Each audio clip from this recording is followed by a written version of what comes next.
سورہ لقمان کی آیت نمبر 8 اور 9 انشاءاللہ العزیز۔ بسم اللہ الرحمن الرحیم۔ ان الذین آمنوا، بے شک وہ لوگ جو ایمان لائے، وعملوا الصالحات اور انہوں نے کام کیے اچھے، لہم جنات النعیم، ان کے لیے باغات ہیں نعمت کے، خالدین فیہا، رہیں گے ہمیشہ ان میں، وعد اللہ حقا، شک وعدہ ہے سچا اللہ کا، وہو العزیز الحکیم، اور وہ غالب حکمت والا ہے۔ اچھا، کل ہم نے جو قصہ پڑھا اس شخص کا جو لہو الحدیث خرید کے لاتا ہے اور لوگوں کو اللہ کے راستے سے بھٹکاتا ہے بغیر علم کے، چونکہ اس کے پاس علم نہیں ہوتا اس لیے وہ خود بھی ان لہو کاموں میں پڑا رہتا ہے اور دوسروں کو بھی ان کاموں میں لگاتا ہے۔ ہم نے یہ سیکھنا ہے کہ اگر ہمارے اندر ایسے لہو الحدیث کے سودے کرنے کی صلاحیت ہے تو ہم اس کو کیسے ختم کریں، اور اگر یہ کسی دوسرے میں ہے تو اس شخص سے اعتراض کریں۔ آج ہم ان لوگوں کا ذکر پڑھیں گے جو اس سے متضاد ہیں، یعنی الٹ ہیں، کیونکہ چیزیں ہمیشہ اپنے اپوزٹ سے، اضداد سے پہچانی جاتی ہیں۔ اللہ تعالیٰ کا قرآن بہت پیارا ہے اور اس میں بہت زیادہ توازن یعنی بیلنس ہے۔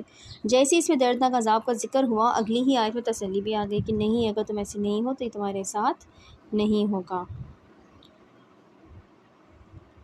اگر تم لہو الحدیث کا کاروبار نہیں کرو گے تو تمہیں عذاب نہیں ہوگا، تمہاری زندگی سے مٹھاس نہیں چھن جائے گی۔ کیا ہے لہو الحدیث کا الٹ؟ کن لوگوں کو ملے گی جنت؟ ان الذین آمنوا وعملوا الصالحات، بے شک وہ لوگ جو ایمان لائے۔ آمنوا، دانائی کیا ہوتی ہے؟ وہ دانائی جس کی تلاش میں ہم سب اس وقت ہیں۔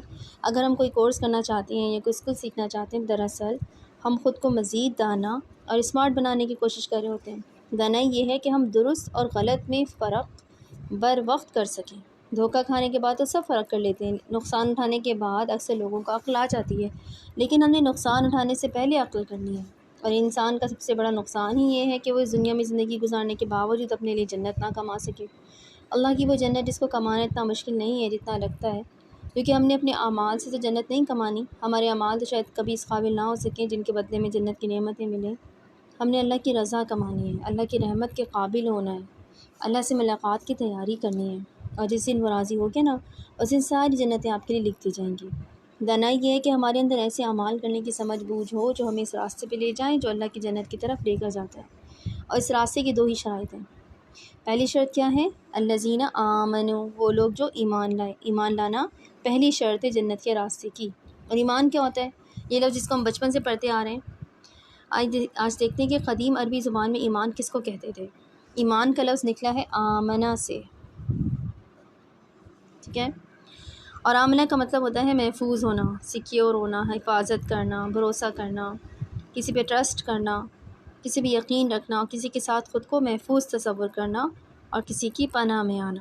اور اس کا ایک اور مطلب ہوتا ہے اللہ پہ کامل یقین رکھنا، ایمان کا ہونا اور مسلمان ہونا۔ ایمان پہلی شرط ہے جنت کے راستے کی۔ ایمان صرف یہ نہیں ہے کہ ہاں مسلمان ہیں، بالکل ہمیں معلوم ہے کہ اللہ یہ کیا محمد صلی اللہ علیہ وسلم آخری رسول ہیں، یہ سب معلوم باتیں۔ ان کے معلوم ہونے کا مطلب یہ نہیں کہ ہم ایمان والے بھی ہیں۔ ایمان ہوتا ہے خود کو اللہ کی پناہ میں دے دینا، خود کو اللہ کے ساتھ محفوظ سمجھنا۔ اس کا کیا مطلب ہے خود کو اللہ تعالیٰ کے ساتھ محفوظ سمجھنا؟ ایک بہت ہی خوبصورت کنسیپٹ ہے، خود کو اللہ کے ساتھ محفوظ تصور کرنا۔ ہر روز آپ کے پاس یقیناً دو راستوں کا انتخاب آتا ہوگا، ہر روز آپ کو دو میں سے ایک راستے کا انتخاب کرنا ہوتا ہوگا، ہر روز آپ کا ضمیر آپ کو کہتا ہوگا یہ والا راستہ منتخب نہ کرو کیونکہ اللہ کو نہیں پسند، اور آپ کے اندر دبی خواہشات کہتی ہوں گی خیر ہے ایک دفعہ کر لو کیا فرق پڑتا ہے۔ اگر آپ یہ یاد پڑھ رہی ہیں تو اس کا مطلب ہے کہ یقیناً اپنی زندگی میں آپ کو جیسا ضرور فیس کر رہی ہوں گی یا عنقریب کریں گی جہاں آپ کو دو راستوں میں سے ایک کا انتخاب کرنا ہوگا۔ ایک راستہ وہ جو اللہ کو پسند ہے، کوئی ایسا کام جس کو ترک کرنے سے اللہ تعالیٰ راضی ہوتا ہے، اور دوسرا راستہ یا کام وہ جو آپ کے دل کو پسند ہے، آپ کی خواہش ہے وہ کام۔ اب ہر روز ہی کوئی نہ کوئی انتخاب کرتی ہوں گی، کبھی آپ اللہ کا راستہ چنتی ہوں گی اور اللہ کے ناپسندہ کام سے احتراز برتتی ہوں گی، کبھی آپ دل کے ہاتھوں مجبور ہو جاتی ہوں گی اور اللہ کی مرضی کے خلاف سے لے جاتی ہوں گی۔ لیکن آج ہم دانائی کا ایک اور سبق سیکھنے جا رہے ہیں، وہ سبق صرف قرآن کا ترجمہ پڑھ کے ہمیں نہیں معلوم ہوتا، وہ سبق قرآن کے آیات پہ تدبر کرنے سے معلوم ہوتا ہے۔ ترجمہ کیا کہتا ہے کہ وہ لوگ جو ایمان لائے، لیکن اگر غور و فکر کریں تو آیت بہت گہری ہے۔ اس کا ایک لفظ ایمان کہتا ہے خود کو کسی کے ساتھ محفوظ تصور کرنا، ٹھیک ہے، یہ ایک معنی ہے۔ آج جو دانائی ہم سیکھنے جا رہے ہیں وہ یہ ہے کہ ہم اللہ تعالیٰ کے ساتھ ہی محفوظ ہیں، جب بھی دو راستوں کا انتخاب ہو، آپ نے یاد رکھنا ہے کہ آپ کی حفاظت وہی راستہ کرے گا جو اللہ کے ساتھ جڑا ہے۔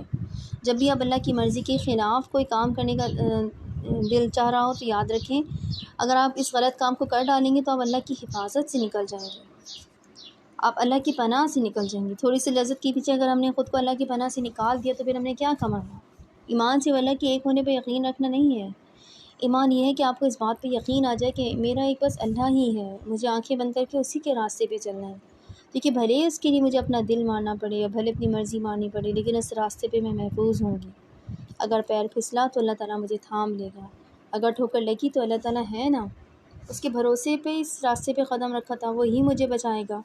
مجھے مدد چاہیے ہوگی تو وہ میری مدد کو آئے گا، مجھے تکلیف ہوئی تو میرے زخم پہ مرہم رکھنا بھی اللہ کی ذمہ داری ہے۔ مجھے خوف آیا یا پریشانی ہوئی تو مجھے اللہ کی طرف سے تسلی بھی آ جائے گی۔ جو بھی ہو میں نے خود کو اسی راستے پہ رکھنا ہے۔ اگر میں نے مخالف راستے کا انتخاب کیا تو اس پہ بھلے مجھے کتنا مزہ آئے، بھلے وہ مخالف راستہ روشنی اور رنگینیوں سے بھرا ہو، وہ مجھے غیر محفوظ بنا دے گا۔ اس راستے پہ میں اللہ کی پناہ سے نکل جاؤں گی، میرے گرنے پہ مجھے کوئی تھامنے نہیں آئے گا، کوئی نہیں سنبھالے گا۔ ہر وہ راستہ جو اللہ کی طرف نہیں جاتا پھر وہ کسی طرف نہیں جاتا، وہ صرف آپ کو بھٹکاتا ہے، آپ کے پیروں کو تھکا دیتا ہے، اس کی بھول بھلائیوں میں گم ہو کے آپ خود کو کھونے لگتے ہیں۔ ایسے ہی ہوتا ہے جب ہم اندھی خواہشات کے پیچھے بھاگیں، ہمیں چیزیں بھولنے لگتی ہیں، ہمیں اپنا آپ بھول جاتا ہے، کہاں سے چلے تھے، کہاں جا رہے ہیں، زندگی کو زیادہ ہی مصروف ہو جاتی ہے۔ جس زندگی میں ہم اللہ کے لیے وقت نہیں نکالتے، اس زندگی میں پھر ہم اپنے لیے بھی وقت نہیں نکال پاتے۔ بظاہر ہم ایک اچھی روٹین فالو کر رہے ہوں، شاید ڈائٹ، ایکسرسائز، اسکن کیئر، لیکن روح کے لیے وقت نہیں نکلتا۔ ہر وہ راستہ جو اللہ کی طرف نہیں جاتا وہ پھر کسی طرف نہیں جاتا۔ الذین آمنوا ان الذین آمنوا وعملوا الصالحات، اور انہوں نے اچھے عمل کیے۔ اب اچھے عمل کے لیے جو یہ لفظ استعمال ہوا ہے وہ ہے عملوا الصالحات، عمل صالح۔ صالح کا مطلب ہوتا ہے، صالح کا لفظ نکلا ہے صلاح سے، اس کا روٹ ورڈ ہے صلاح،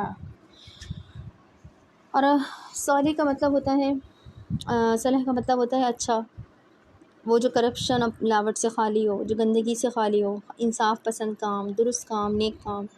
اس کا ایک اور مطلب صحت مند ہونا بھی ہے، مکمل، فٹ، جیسے جسم کا مکمل ہونا، کسی عضو سے اپاہج نہ ہونا، درست حالت میں ہونا۔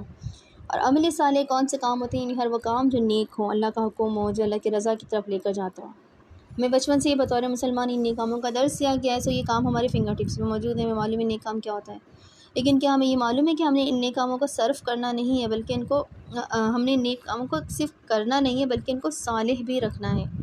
یہ کام اپاہج نہ ہو، ادھورے نہ ہو، ان میں ملاوٹ نہ ہو، ڈھولے لنگڑے کام نہ ہو، بلکہ کام مکمل ہو، ان کو ان کی شرائط کے مطابق کیا جائے۔ اس کا کیا مطلب ہوا کہ کسی ضرورت مند کو پیسے دینا ایک نیک کام ہے، لیکن اس نیک کام کو آپ اپاہج ہونے سے کیسے بچائیں گے؟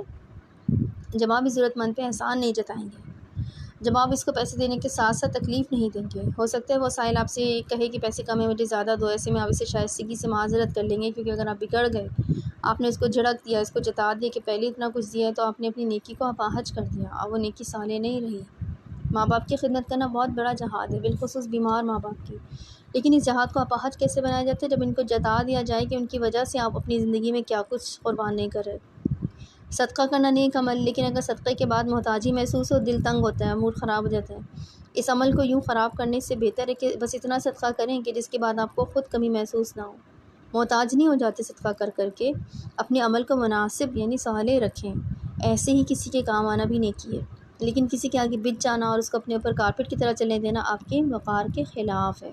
ہر انسان عزت کا متقاضی ہے، اگر آپ نیکی کرتے کرتے اس کو اوور ڈو کر دیں گے تو وہ نیکی فٹ اور سوٹیبل نہیں رہے گی۔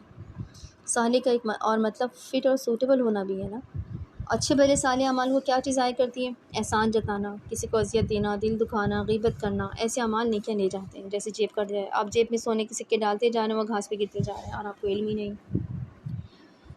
ان الذین آمنوا وعملوا الصالحات لہم جنات النعیم، ان کے لیے کیا ہے؟ نعمتوں والی جنت۔ اللہ کے محفوظ راستے پہ چلنے والے، اپنے اعمال کو اپاہج ہونے سے بچانے والوں کو بدلے میں کیا ملے گا؟ اللہ کی جنت، جنت النعیم۔ اور جنت کا مطلب ہوتا ہے باغ، اور نعیم کا مطلب ہے جو بہت نعم سے بھری ہو۔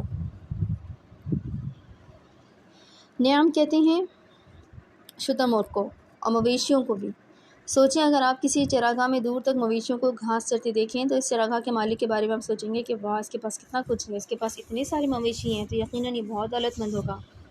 قدیم زمانہ میں بہت سے مویشی ہونا دولت کی نشانی تھی، آج کل بھی ہے۔ اتنے سارے مویشی وہی لوگ رکھتے ہیں جن کے پاس کافی پیسہ ہوتا ہے۔ اسی سے نعم کا مطلب ہے نکلا ہے اچھی زندگی، نعمت، انعام، زندگی میں ترقی کرنا، زندگی کو انجوائے کرنا، زندگی کا نرم اور ہموار ہونا، یعنی اسموتھ ہونا، سکون اور مستی سے گزرنے والی زندگی۔ نعمت کا لفظ بھی اسی نعم سے نکلا ہے، اس کا مطلب ہوتا ہے زندگی میں آسانی اور آرام دہ شے ملنا، زندگی کا سفر آسان اور کمفرٹیبل ہونا، یعنی گڈ لیونگ۔ جو لوگ لہو الحدیث سے اجتناب کرتے ہیں اور اللہ کے ایمان اور عمل صالح کے راستے پہ چلتے ہیں، ان کو اللہ تعالیٰ کمفرٹیبل لائف عطا کرتا ہے۔ یہ دولت سے مختلف ہے، یہ دوسرے جہان میں جنت کے باغوں کی صورت میں ملے گی، اور اس دنیا میں یہ حیات طیبہ کی صورت میں ملتی ہے، یعنی پاک زندگی۔ جہاں مشکل ہے تو کہیں آسانیاں بھی آئیں، ایسی زندگی جس میں برکت ہو۔ برکت کے مطلب نہیں کہ بہت زیادہ کچھ مل جائے، بلکہ جو ملے وہی کافی سے زیادہ ہو جائے، جو ملے وہ ضائع نہ ہو، نعمتوں کو زوال نہ ہے، ایسی زندگی جس میں دل کا سکون ہو۔ ایسی نعمت بھری زندگی جنت میں بھی ملے گی اور دنیا میں بھی۔ دنیا میں مسئلہ ہے کہ یہ نعمت عام آنکھوں دکھائی نہیں دیتی نا، کیونکہ دنیا والوں نے جنتیں نہیں دیکھی، ان کو نہیں معلوم کہ اصل نعمت کیا ہوتی ہے۔ نعمت ہے اللہ کا دین، اللہ کا قرآن، نعمت ہے آسمانوں سے اتارا گیا علم اور دل کا سکون۔ یہ سب نعمت ہے، جس کو دنیا میں مل گیا اس کو سمجھے سارے زمانے کی خیر مل گئی، اس کے دل کو سکون آ گیا کیونکہ اس کے راستے آسان ہو گئے، کس راستے پہ چلنا ہے اس کا انتخاب بھی آسان ہو گیا۔ اس نے اللہ کے ساتھ خود کو محفوظ سمجھ لیا، اس نے خود کو اللہ کے حوالے کر دیا، اس نے اپنے نفع نقصان کا ذمہ اللہ کے سپرد کر دیا، اور پھر وہ بے نیاز ہو گیا۔ اگر اللہ کے راستے میں نقصان آتا ہے یا تکلیف آتی تو بھی اس کا ایمان اس کو کہتا ہے کہ اس میں مجھے اللہ نے ڈالا ہے، وہی نکالے گا، میں اللہ کی وجہ سے آج یہاں ہوں، وہی مجھے اس سے بچائے گا۔ اور جن کے اندر یہ یقین ہوتا ہے کہ اللہ تعالیٰ ان کے راستے آسان کرے گا، ان کے راستے آسان ہو بھی جاتے ہیں، پھر ان کے لیے وہاں سے مدد آتی جہاں سے انہوں نے سوچا بھی نہیں ہوتا، وہاں سے رزق کے در کھلتے ہیں جہاں کبھی ذہن بھی نہیں گیا ہوتا۔ خالدین فیہا، وہ رہیں گے ہمیشہ اس میں۔ وعد اللہ حقا، وعدہ ہے اللہ کا حق، وہو العزیز الحکیم، اور وہ عزیز ہے حکیم ہے۔ اللہ کا وعدہ حق ہے، اس کا مطلب ہم عموماً یہ لیتے ہیں کہ اللہ کا وعدہ سچا ہے، لیکن سچے کو عربی میں صدق کہتے ہیں نا، اور حق سچ سے مختلف ہوتا ہے۔ حق کا لفظ نکلا ہے حق خن سے، یعنی دو قاف آتے ہیں اس میں، حق قن یا حق قن، ٹھیک ہے، شد لگا دیں اگر، یہ دراصل ہے حق، لیکن اس میں تشدید کے نیچے دو قاف جمع کر دی گئی، اس کا شارٹ فارم حق قن بن گیا۔ اور حق قن کہتے ہیں اس جگہ کو جہاں ٹانگ کی ہڈی کا سر فٹ ہوتا ہے۔ حق کا ایک اور دوسرا مطلب ہوتا ہے اونٹوں کا بلوغت کو پہنچ جانا، یعنی میچور ہو جانا، اور حق کا مطلب سینٹر بھی ہے، کسی چیز کا واسطہ، اور کسی چیز کا سینٹر وہ ہوتا ہے جس کے اوپر اس چیز کا دار و مدار ہوتا ہے، جیسے کسی شہر کا سٹی سینٹر، یعنی شہر کا مرکز جہاں سب سے زیادہ رونق ہوتی ہے، سب اس کی گرد گھومتا ہے۔ ایسے ہی حق کا مطلب ہے سچی بات یا کسی چیز کے سچ ہونے کی تصدیق کرنا، اسی سے تحقیق کا لفظ بنا ہے، یعنی کسی بات کا یقین ہونا۔ حق کا مطلب کسی کو اس کی کسی شے کی ادائیگی کرنا بھی، جیسے ہم کہتے ہیں کہ کسی کا حق نہ مارو یا ان کا حق ادا کرو، یعنی کسی کا کچھ ڈیزرو کرنا۔ حق کا مطلب ہے حادثہ یا مصیبت ٹوٹ پڑنا بھی ہے، جیسے کہ قرآن میں کفار کے عذاب کے لیے حق کا لفظ آیا ہے۔ ان سارے معنی میں کیا چیز کامن ہوئی؟ یہ ایک ہی لفظ کی معنی ہے، اور ان کے آپس میں کسی چیز کا مشترک ہونا جوڑتا ہے، اور وہ کیا ہے؟ واپس پہلے مطلب کی طرف آئیں، یعنی وہ ساکٹ جہاں ٹانگ کی ہڈی فٹ ہوتی ہے۔ اچھا، آپ نے مرغی پکاتے ہوئے کبھی مرغی کا گوشت کاٹا ہوگا، سو مرغی کی ٹانگ کی ہڈی باقی چرغے سے جہاں جڑی ہوتی ہے وہاں سے ہم چھری سے کٹ لگا کے اس کو کاٹ لیتے ہیں نا۔ اگلی دفعہ مرغی پکاتے ہوئے غور کیجیے گا کہ وہ جگہ حق کہلاتی ہے، کیونکہ وہاں وہ ہڈی فٹ بیٹھی تھی۔ سو حق کا ایک یونیورسل مطلب ہے کسی چیز کا کہیں فٹ بیٹھنا، چاہے وہ کسی مستحق کا حق ہو، چاہے وہ کسی وعدے کا سچ ہو جانا ہو، چاہے وہ کفار کے لیے عذاب کا حق ہو جانا ہو۔ یہ حق کے اصل معنی کسی کے اپنے حقیقی مرکز یعنی ریئل سینٹر کی طرف آنا اور وہیں فٹ ہو جانا۔ اللہ تعالیٰ کا وعدہ حق ہے۔ کون سا وعدہ؟ وہ جو لہو الحدیث سے بچنے والوں، ایمان اور عمل صالح کرنے والوں کے لیے نئی جنت کا وعدہ کیا گیا ہے، یہ وعدہ حق ہے۔ یہ وعدہ صرف سچا نہیں ہے، سچے کا مطلب ہوتا ہے اللہ نے وعدہ کرتے ہوئے جو بھی کہا وہ سچ تھا۔ جیسے میں آپ سے وعدہ کرتی اس مہینے میں یہ کام کروں گی، اپنی طرف سے میں نے سچا وعدہ ہی کیا کیونکہ میری نیت تھی اور میں جھوٹ نہیں بول رہی، لیکن کیا وہ وعدہ سچ بھی ہو پائے گا؟ اس وعدے کے درست وقت پہ سچ ہو جانے کو ہم حق ہونا کہتے ہیں، کیونکہ وہ وعدہ اتنا سچ ہے کہ اس وعدے کے علاوہ کوئی اور چیز اس جگہ فٹ ہی نہیں آ سکتی۔ ایسے ہی مومن اور عمل صالح کرنے والے مومنوں کے لیے اللہ کا وعدہ حق ہو کے رہے گا، کیونکہ ان کی آخرت میں اس وعدے کے علاوہ کچھ فٹ بیٹھ ہی نہیں سکتا۔ یہ وعدہ اتنا سچا ہے کہ ایک طرح سے مومن کی زندگی کا مرکز ہے، اور اس کی ساری زندگی اس کے گرد ہی گھومے گی، اور اگلی دنیا میں بالآخر ایک لمبا چکر کاٹ کے اپنے سینٹر تک آ پہنچے گا، جیسے ہم کعبے کو چکر لگاتے ہیں جس دنیا کا سینٹر ہے۔ اس لیے جو بھی مشکل پیش ہے، اللہ کے راستے میں کبھی یہ نہیں سوچنا کہ کیا واقعی اللہ کے وعدے سچے ہوں گے، کیونکہ وہ لازمی سچے ہوں گے۔ اگر اللہ نے آپ سے پاکیزہ زندگی کا وعدہ کیا ہے اور آپ وہ کام کریں گے جن سے اللہ تعالیٰ راضی ہو جائے، تو پاکیزہ زندگی آپ کو ضرور ملے گی۔ اگر اللہ نے استغفار کرنے سے رزق میں اضافے کا وعدہ کیا ہے تو پورے یقین سے استغفار کریں، یقیناً اس کا وعدہ سچا ہوگا۔ اگر اس نے کہا ہے کہ لوگوں کو کھانا کھلانے کا عمل اس کا محبوب ہے تو کھلائیں لوگوں کو کھانا، یقیناً اس کی رضا ملے گی۔ اس کی کسی بات میں شک نہیں کرنا بس، کیونکہ اللہ تعالیٰ کیا ہے؟ عزیز اور حکیم۔ ہم لقمان حکیم کی صورت میں ایک دفعہ پھر حکیم کا لفظ پڑھ رہے ہیں۔ پہلے اللہ تعالیٰ نے قرآن کو حکیم کہا، پہلی آیت میں دیکھا تھا تلک آیت الکتاب الحکیم، ٹھیک ہے۔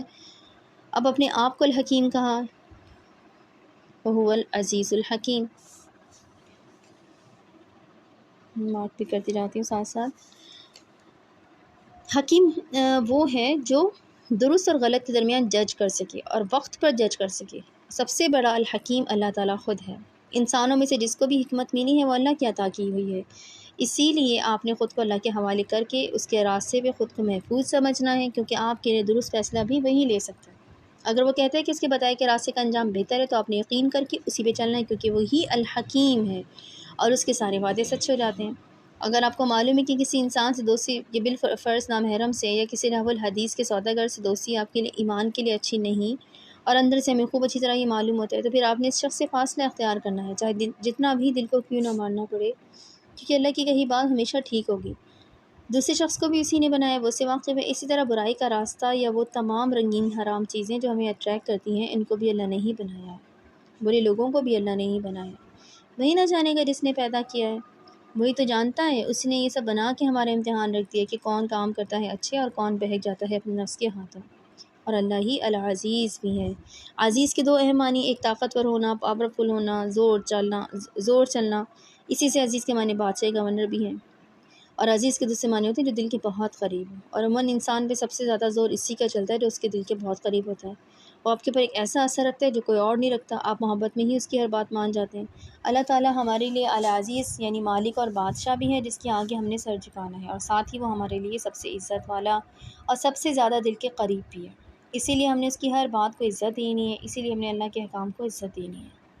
عزت اور حکمت سب سے زیادہ اسی کے پاس ہے جو العزیز اور الحکیم ہے۔ سو جس کو چاہیے عزت، وہ جان لے کہ ساری عزت تو اللہ کے پاس ہے اور اللہ ہی عزت دلا سکتا ہے، اور جس کو حکمت چاہیے تو اسے حکمت بھی اللہ تعالیٰ سے ہی ملے گی، اور اللہ تعالیٰ سے یہ سب تب ملتا ہے جب اس کے احکام کا ادب کیا جائے، جب اللہ کی نشانیوں کا احترام کیا جائے۔ آپ زندگی میں جس چیز کی بھی عزت کریں گے اس سے آپ کو زیادہ سے زیادہ ملنے لگے گا۔ کتاب کی بھی عزت کریں گے تو اس کے علم میں برکت بڑھ جائے گی، رزق حلال کی عزت کریں گے تو وہ رزق ضائع ہونے سے بچے گا۔ اللہ کے شعائر کی عزت کریں گی، اذان اور نماز کے اوقات میں سب کام روک دیں گی، جمعے کے وقت ہر قسم کی خرید و فروخت کو ترک کر دیں گی۔ اللہ کے شعائر ہے نا، اللہ کی آیات کے لیے خود کو روک لینا، اللہ کی آیت کو دھیان سے سننا، یہ سب آپ کو عزت بھی دلائے گا اور آپ کے اوپر حکمت کے دروازے بھی کھولے گا۔ آج کی ہماری آیت یہیں پر ختم ہوتی ہے۔ کوئی کوشچن ہے فائزہ؟